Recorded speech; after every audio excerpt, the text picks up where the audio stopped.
Hello everyone, I'm your host, Monty, and welcome to the Intrusive Plots YouTube channel. I want to shake it up a bit and talk about an adult animated sitcom, The Simpsons. Not exactly the family as a whole, but Marge, and a little problem she has with money, self-esteem, and her life with Homer. Fun fact, I'm not a huge fan of The Simpsons, but while scrolling through shorts, I noticed a trend with the character Marge, and I wanted to talk about it. In this video, we'll be reviewing and discussing 3 episodes of The Simpsons and giving my thoughts and opinions on why it seems like Marge can't have nice things. Let's get into the video. The episode Scenes from the Class Struggles in Springfield from episode 7, long title, starts with the family watching TV together until Grandpa ruins it. I want to see what's on the other broadcast. Where's the oscillator on this thing? No, Grandpa, no! God darn it! What does this do? Oh, I'll make my adjustments here and...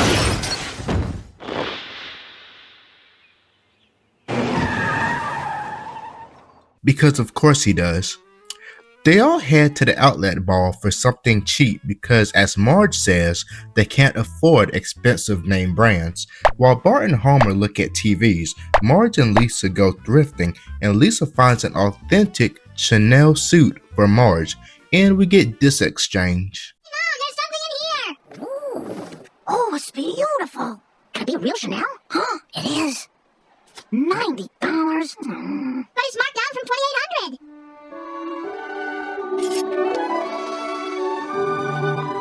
Oh, you look so sophisticated, just like Mary Hart. It fits like a dream, too.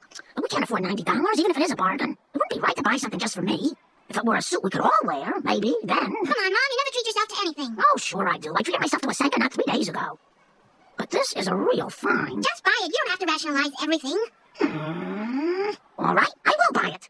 It'll be good for the economy. While Marge is reluctant, she eventually gives in. Marge buys the suit, and Homer loves it, but he doesn't want to take her out. Marge, still wearing the dress, goes out to buy things and runs into an old classmate. Attendant, I'd like some gas. I used to be a little overwhelmed too, but it's not that hard. I can show you. Marge? Is that you? Marge Bouvier from high school? Yeah. Hi, Evelyn. How about that? Marge, you look wonderful. And to think I heard you married Homer Simpson. I did marry Homer. You haven't changed a bit as far as I know. Say, why don't you drop by the country club tomorrow? Oh, and bring the family. Marge is starting to realize how she dresses can get her special treatment and is excited to go to the country club. However, Marge is a bit self-conscious. Please, Simpson family? We're not poor. Well, we're not. Go on in. They're expecting you at the clubhouse.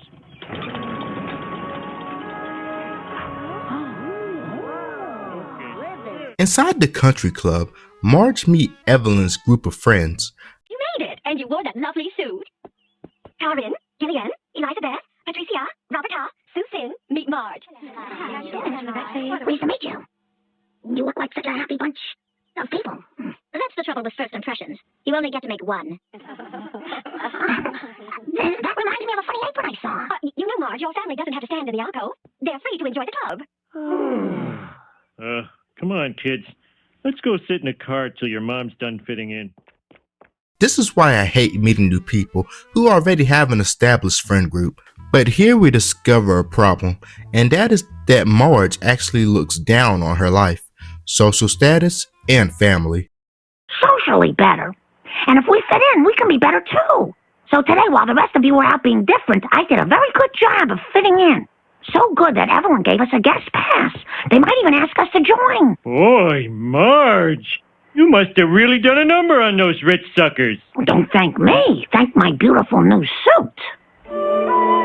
The next time they visit, they make a comment on Marge wearing the same suit, as this is the 3rd day in a row, so she stays up all night tailoring to make it look different, and it worked. She ended up getting invited to more stuff the next day while wearing the altered suit. However, they still comment on it since it's clearly the same suit, so she tries again. Oh, this game could mean big things for me, Marge. If I beat Mr. Burns, I mean really wallop him bad, I'm sure to get that big raise I've been gunning for. All right. But if you win, don't make a scene and dance around with your woohoos, please. We can't afford a single slip-up. They're judging us. Mom, did you like horses when you were my age? Because I don't know. Lisa, tonight is very important. Mommy has to alter her suit so it looks like a totally new one. You know how a horse goes like this? Mom! I've already altered this so many times. It's nearly impossible to... Lisa, please! Marge isn't really at her best here. She presses herself to fit in, forces her family into it, and when they start enjoying their new environment, she lashes out. Also, couldn't she just alter her own dresses? Yes, I know it was a Chanel, but the moment she made her own adjustments, it can no longer be considered a Chanel outside of the fabric alone, so she could do that with anything. Also, where's Maggie? She hasn't appeared a single time all episode. Another side note, so the B plot which was connected to the A plot was Homer taking up golf at the country club and Mr. Burns catching wind of it and challenging Homer to a game. Just thought I'd mention it since the episode was all one plot before splitting off. It's still kind of connected as Mr. Burns is found out for cheating at golf and offers Homer a deal at a full-time membership to the country club in exchange for silence. Marge finds a new dress on her own after failing to find another Chanel and still doesn't like it. Mom, you are looking fabulous. Yeah, you look great. You can do anything with that sewing machine. No, I can't. Come on, let's go. You mean it's a new dress? Where did you get it? The outlet store. Wow, 2 finds in 1 store. What are the odds? Call it fate. Let's go. How much did it cost? $1. Let's go. With tax or without? Without. Let me go. So with tax, how much was it? Why do you always have to question everything I do? You look nice is all. While I understand Marge's position, she is very unlikable this episode. Some old lady to leave me all her money. I'm going to ask people if they know their servants' last names, or in the case of butlers, their first. No. Not tonight. No vulgarity, no mischief, no politics. Just be good. I'm sorry, Mom. I'll behave. I won't say anything controversial. I just won't say anything, okay, honey? You kids should thank your mother. Now that she's a better person, we can see how awful we really are. Oh hey, there's Maggie. She just spawns in at the last few minutes of the episode. Marge realizes she was changing for the worse, and she doesn't really apologize, but if what she said was good enough for them, then I guess all is forgiven. Honey, I like your in-your-face humanity. I like the way Lisa speaks her mind. I like Bart. And I like my old green dress. I didn't have to spend our savings on a stupid game. Our savings? Don't worry, I saved the receipt. We'll have a $3,300 credit at Chanel. Yeah, beer and gum, right? But I wonder where Marge could be. She's missing her own initiation. I hope she didn't take my attempt to destroy her too seriously. Where's Homer? Oh, to think I spent all afternoon baking in this cake. Oof.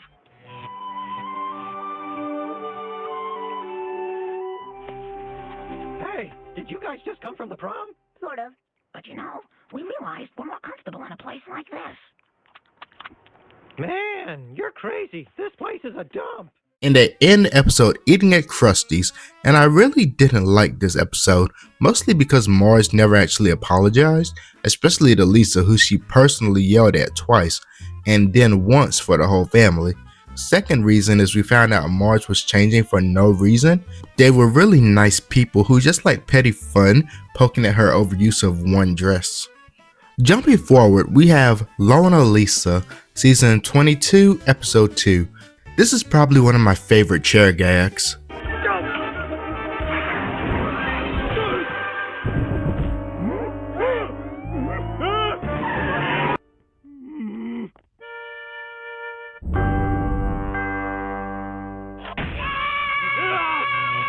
After church, the Simpsons go to visit Grandpa at the retirement home, where he makes an unexpected announcement. Anyway, I've decided to give you all your inheritance now. Are you sure about that, Grandpa? I just want to see the look on your faces when I share with you the fruits of a lifetime of labor. $50 each? That's your life savings? Honestly, that sounds more accurate in today's time more than ever. Instead of investing the money or setting it aside to save themselves, they immediately go to the mall and spend the money. Marge decides she wants a purse and spots one she likes. Oh, I wonder how much that one is. Gotta look without looking like I'm looking. Well, those bags are pretty pricey. Hey, my husband makes good money, and we can certainly afford... That'll be $500. Oh, I didn't realize. What's the matter, Marge? Just remembered your husband's not a doctor? Oh my God, you are so burned. I'll take it. So it's pretty clear Marge has a peer pressure problem. Even Homer, who wastes a lot of money, scolds her and mentions how even he's stuck to the $50 limit. To not make her feel bad, he takes her out for a night with the purse. Wait a minute. Is that bag marked Frederick's? Mm-hmm. You know, a much nicer table just opened up. Aw.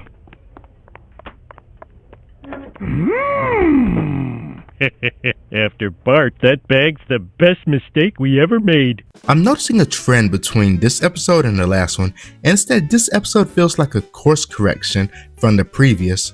The last time Marge reluctantly bought a knife stressed and Homer didn't want it, and she eventually gets noticed by chance, leading to her feeling peer pressured and changing for the worse.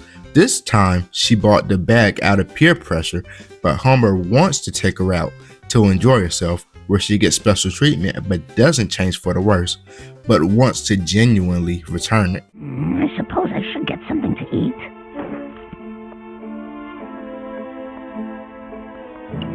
Hey! Wow! Thank God. I can take that for you. Homer, take me home! Sure. Let me just grab one more shrimp.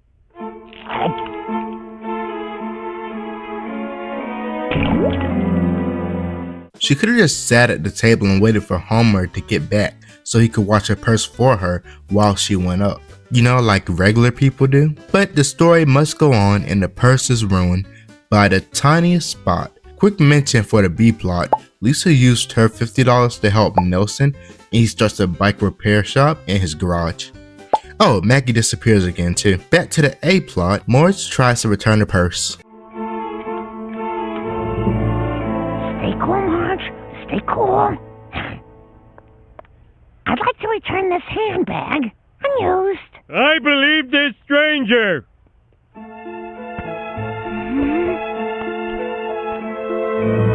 Well, here's your refund. Yep, this confirms it. This episode is almost a reversal of the original. Also, Marge could have at least tried cleaning the purse first. I'll let y'all in on the tip. Vinegar does wonders for stain removal if you don't want to use harsh chemicals. Homer goes overboard with the buy and return method. Come in. The mouse head in your cup of soup? I wish. What the hell are you doing? With this protective plastic overlay, I can't tell if I'm watching an old Seinfeld or an old Christine. Now, everyone, onto the hot tub.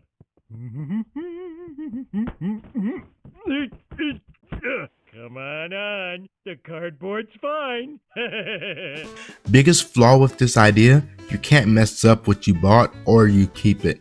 And I'm pretty sure buying an excessive amount of stuff with the plan to return it all again is why most stores have a no refund policy, and Homer being Homer gets immediately shut down. Good afternoon. I'd like to return this merchandise. Wrong size, wrong color, not as pictured, and other reason please explain. A credit whore. We know you've been returning used items all over town. Oh, it's not what you think. I came here to warn them. Yes, to warn them about, People like you? Yes! No! You'll never get me! This one wasn't really as Marge focused as the beginning led it to be, with Homer basically assuming her role. Even her conclusion was lacking a bit. Everyone do with their $50? Well, I learned a valuable lesson about wanting more than I could afford. Marge, you couldn't have fun if you were a monkey on a banana boat. I do think the first episode and this one should have been combined, with Marge buying expensive things to impress others and trying to return them after, which she kinda did in the first episode, returning a new Chanel dress for store credit. And for the final episode, we jump forward again to season 35 with the episode The Telltale Pants. The Simpsons attend an annual award show and Marge wins an award for the most underappreciated person. And finally, the award for our town's most underappreciated person is Marge Simpson! What? Here you go, Mom.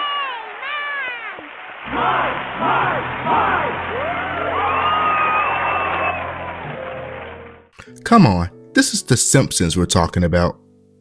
After a day of feeling used and underappreciated, she sits to watch TV while fixing Homer's pants and notices a woman selling the same pair on TV. Jeans, a highly distressed seat, can increase the value. I'd say the minimum possible value for these pants is $2,600. Having a husband finally paid off.